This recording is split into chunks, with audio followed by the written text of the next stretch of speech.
Hello, it's Dumplet here. Welcome to part 10 of 25 of the College Entrance Test Review. Credits to the review masters for providing me with these items. To continue, item 37, how far can Jaya go on her scooter from 3:35 p.m. to 4:15 p.m. at 30 kilometers per hour? Now let's note the given. We have a given speed here, which is 30 kilometers per hour.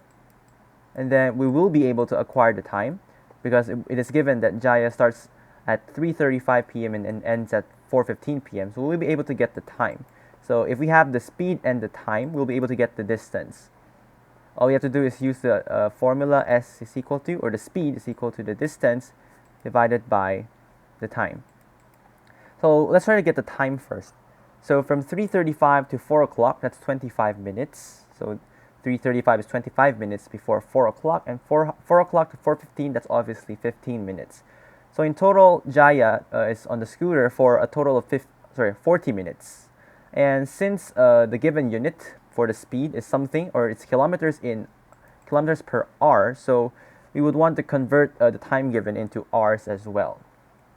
So to convert minutes to hours, all we have to do is multiply by the factor of 1 hour over 60 minutes. So essentially we're doing a dimensional analysis. So we can cancel the unit of minutes here. So we can cancel the minutes here, and then we can cancel as well the 40 and the 60. In fact, this becomes 2 and this becomes 3 since both of these numbers are divisible by 20. So 40 minutes is equivalent to saying 2/3 of an hour, so 2/3 hours. So this will be the time that Jaya will be on her scooter. So time taken is 2/3 hours. So all we have to do is solve for D. So let me just remove these. Alright, so we have speed equals distance over time. We have the given speed, 30 kilometers per hour.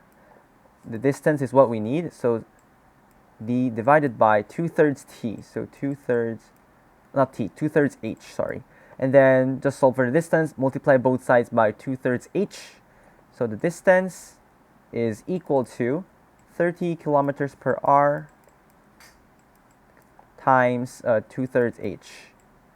So by cancellation, the H will cancel.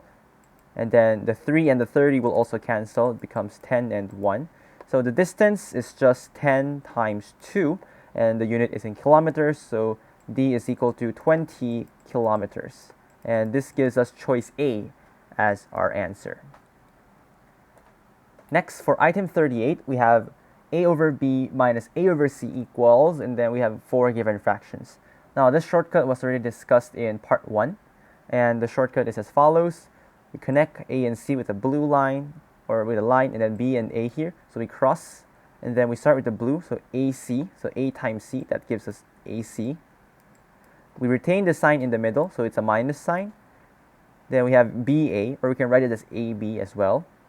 So AB, and then we divide it by the product of the denominators. So it's going to be BC. So this will just equal this, and this is exactly choice D. Now you can always use the method of substitution. For example, you want to make A equals 1, B equals 2, or C equals 3. You can always do that, and you will be able to get the same answer of choice D. Next, for item 39, we have finding the next pattern in the sequence, 1, 8, 27, 64, 125. And take note that these are just cubes of the numbers. So it's a very familiar sequence, so hopefully it's not that confusing. Now take note of other possible sequences such as the squares, so 1, 4, 9, 16, 25, and so on. But anyways, going back, since we're dealing with this sequence, the first term is 1 cube, the fifth term is 5 cubes. So the next term, from our deductive reasoning, we have 6 cubed. So we have to just evaluate 6 cubed, and this will evaluate to 216. And this is precisely choice C. For item 40, which equation is not satisfied by x equals -3? So take note of the word not satisfied. So we might overlook these small negations. So all we have to do is just substitute x equals -3 into all of these. So let's try to substitute them and then check each equation. So from the first equation in choice A, negative 3 squared, that's equal to 9.